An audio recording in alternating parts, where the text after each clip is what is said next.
Je dois vous dire que je n'ai pas pris de congé de façon spécifique. Parce que vous êtes des Burkinabés comme tout le monde, vous savez quel est l'état de la situation au mois d'août. Et donc en tant que président du FASO, il m'était impossible de prendre des vacances dans ce contexte-là. Le second problème, c'est que évidemment nous reprenons du service aujourd'hui. Et vous savez que les dossiers les plus urgents pour nous concernent un certain nombre de secteurs.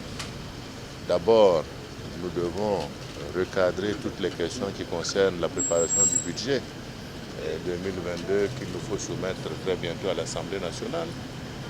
Nous devons nous atteler à la préparation également du plan national de développement économique et social, deuxième série, pour que d'ici le mois de novembre, nous puissions le soumettre aux partenaires, je dirais, au développement.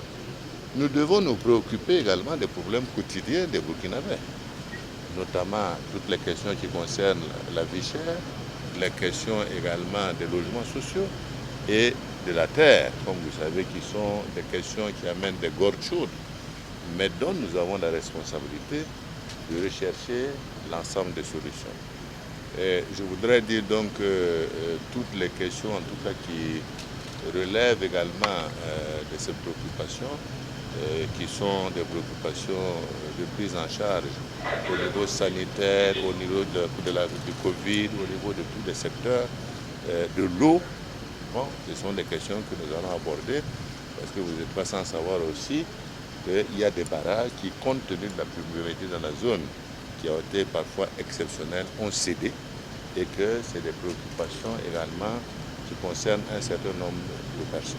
C'est pour dire que l'objet de cette reprise, c'est en tout cas de nous engager à trouver l'ensemble des solutions qui permettent en tout cas aux Burkinabés de vivre dans une certaine sérénité. Et nous devons comprendre également que le contexte dans lequel nous sommes est un contexte difficile. Les questions sécuritaires restent des questions prioritaires. Donc, c'est des questions de réorganisation qui sont en cours au niveau donc, du ministère de la Défense, et nous allons nous atteler également à l'ensemble de ces préoccupations qui sont essentielles, parce que sans la paix, sans la sécurité, toutes les questions de développement deviennent des questions, je dirais, difficiles à résoudre.